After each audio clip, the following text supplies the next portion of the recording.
सरकारच्या जीआरमुळे ओबीसींचं कोणतंही नुकसान झालेलं नाही असं पुन्हा एकदा बबनराव तायवाडेंनी म्हटलंय। दरम्यान ज्यांनी सरकारच्या जीआरवर आक्षेप घेतलाय त्यांच्याशी चर्चा करायला तयार आहे असं तायवाडे म्हणाले। या जीआरमधून मराठा समाजाला काहीही मिळालं नाही असं विधान प्रकाश आंबेडकरांनी सुद्धा केलं होतं। प्रकाश आंबेडकरांच्या विधानाशी मी सहमत आहे अशी प्रतिक्रिया तायवाडे यांनी दिली। प्रकाश आंबेडकरांना याच्यात उडी घेतलेली आहे। त्यांचं असं म्हणणं आहे की सरकारनं जो काही जरांगे पाटलांना अध्यादेश दिला त्यामुळे खरं तर मराठा समाजाची फसवणूक झालेली आहे। काय यावर तुमचं मत? नाही, हे बघा, ॲडव्होकेट प्रकाश आंबेडकर साहेब एक ज्येष्ठ विधितज्ञ आहेत आणि कायद्याचा त्यांना अभ्यास असल्यामुळे ते जे काही बोलतात ते संपूर्ण कायदेशीररित्या अभ्यास करून बोलत असतात आणि त्यांनी जो फसवणूक वगैरे शब्द वापरलेला आहे मी तसा वापरणार नाही।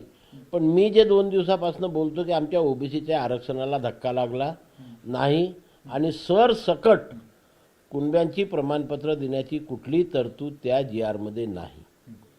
तेच त्यांनी त्याच्यात पुनरुच्चार त्यांनी केलेला आहे। म्हणजे मी जो बोलतो माझ्या म्हणण्याला पुष्टी मिळालेली आहे। मी एवढंच बोलू शकेल फक्त।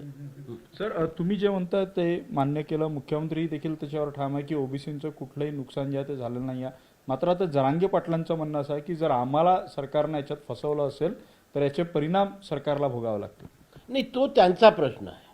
मी नेहमी वारंवार म्हणत असतो की उपोषणकर्त्यांनी उपोषणाची सांगता करायच्या पूर्वी सरकार जे आपल्याला आश्वासन देते आहे किंवा आपल्याला जो शासन निर्णय देता आहे त्याचं पूर्णतः वाचन करून अंतिम निर्णय घ्यावा लागतो।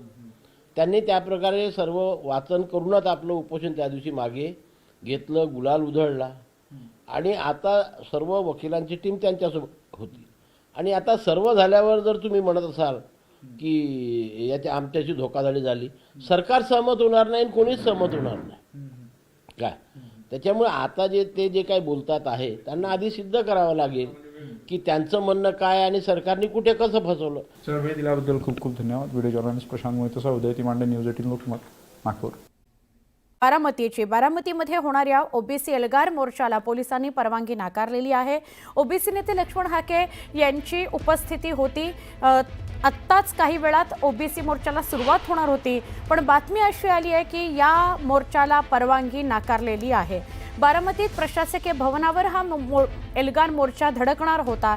या मोर्चाला बारामती शहर पोलिसांनी परवानगी नाकारली आहे, तरी मोर्चा काढणारच असं मोर्चेकरी म्हणतात। आमचे प्रतिनिधी जितेंद्र जाधव यांच्याशी बोलूया। जितेंद्र, गेले काही दिवस 2-3 दिवस आपण बघतोय लक्ष्मण हाके थोडेसे आक्रमकच आहेत। आत्ता सुद्धा ओबीसी आंदोलकांनी हीच भूमिका घेतली आहे का की परवानगी जरी नसली तरी आम्ही आंदोलन करणारच? अगदी तसंच आहे। आपण बघितलंय की एकंदरीत ओबीसी समाज असेल, धनगर समाज असेल, हा एकवटलेला आहे आणि त्यांनी आक्रमक अशी भूमिका घेतलेली आहे।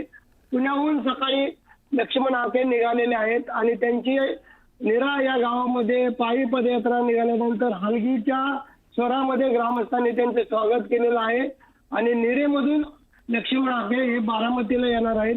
बारामती शहरातील भिगवण चौक या ठिकाणी संपूर्ण विविध जिल्ह्यातून ओबीसी पदाधिकारी, कार्यकर्ते या ठिकाणी एकवटलेले आहेत आणि शहरातील भिगवण चौकातून हा एल्गार मोर्चा प्रशासकीय भवनावर धडकणार आहे। कशाही पद्धतीने आम्ही हा मोर्चा काढणारच आणि आमच्या मागण्यावर आम्ही ठाम असल्याचं या कार्यकर्त्यांनी सांगितलेलं आहे।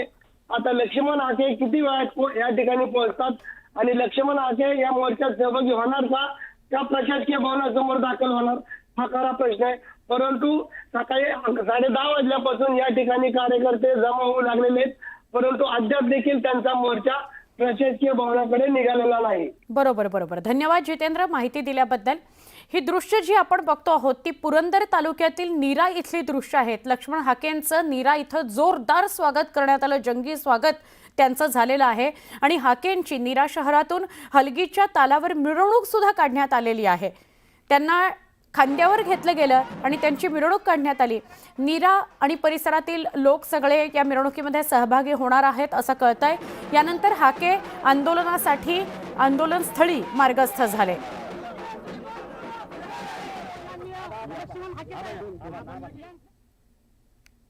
बारामतीहून सुरुवात करूया. बारामतीमध्ये आज ओबीसी बांधवांचा एल्गार मोर्चा निघणार आहे. या मोर्चाला ओबीसी नेते लक्ष्मण हाके उपस्थित आहेत.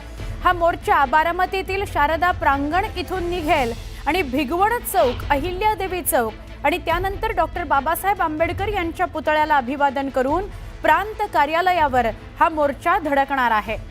कोणताही अनुचित प्रकार घडू नये म्हणून पोलीस प्रशासनानं मोठा पोलीस बंदोबस्त ठेवलेला आहे, खबरदारी घेतलेली आहे. हा बारामतीमध्ये लक्ष्मण हाकेंचा ओबीसीच्या आरक्षण वाचवण्याकरता मोर्चा आहे. बारामतीमध्ये ओबीसी कार्यकर्त्यांचा एल्गार मोर्चा आता थोड्याच वेळात निघणार आहे आणि आपण बघतोय की आता वेगवेगळ्या वेशभूषेमध्ये हे ओबीसी कार्यकर्ते या ठिकाणी दाखल झालेले आहेत. आपण बघतोय की दोन तीन दिवसापूर्वी मराठा समाजाला आरक्षणचा GR काढण्यात आला आणि त्याच्यानंतर राज्यामध्ये जी आपण बघतोय ती उद्रेक झालेला आहे. काय भावना आहेत आणि कशा पद्धतीने आपला हा एल्गार मोर्चा असणार आहे? मुख्यमंत्री सरकारनं DNA ओबीसीचा सांगितला आणि पाठीमागनं कटप्पा क्यों मारा तर ती सुरख खोपसला, अशी अवस्था झालेली आहे. आम्ही या आमच्या परंपरागत वेशभूषेत येण्याचं एकच कारण आहे की आमच्या अस्तित्वावरती घाला घातलेला आहे. आमच्या टकारी समाजाच्या पोरांना उद्यापासून चोरी करायला जावं लागणार आहे. आमच्या नाव्याच्या पोराला शाळेत न जाता आता बापाच्या हाताखाली दाढी करत बसावं लागणार आहे.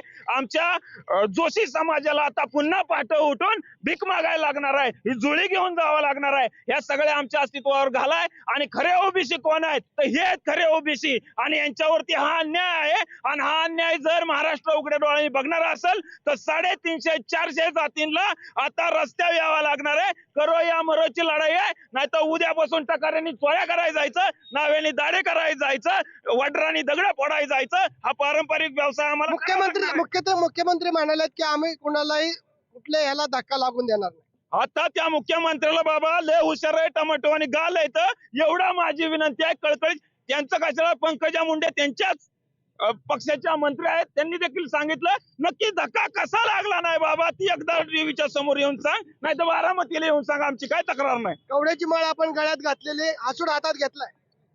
याच्यातून आम्हाला मुख्यमंत्र्यांना किंवा ह्या सरकारला एकच सांगायचंय की खरे ओबीसी आम्ही आहोत. जर आझाद मैदानावरती बसून जरांगे पाटलासारखा माणूस छत्रपती शिवाजी महाराजांच्या पुतळ्यासमोर बसून आमच्या ओबीसी बांधवामध्ये जो मोठा घटक आहे धनगर, त्या धनगर समाजाच्या पार्श्वभागामध्ये काटे घालण्याची भाषा करत असेल आणि हे प्रशासन जर त्यांच्यावरती गुन्हा दाखल करत नसेल तर ह्याच्यासारखी लाजिरवाणी बाब कुठली नाही. ओबीसी नेते लक्ष्मण हाके आता या मोर्चाच्या ठिकाणी दाखल होत आहेत. कशा पद्धतीने हा मोर्चा असणार आहे? हा मोर्चा आम्ही 1 तारखेला फेसबुकवर आमच्या भावना व्यक्त केल्या.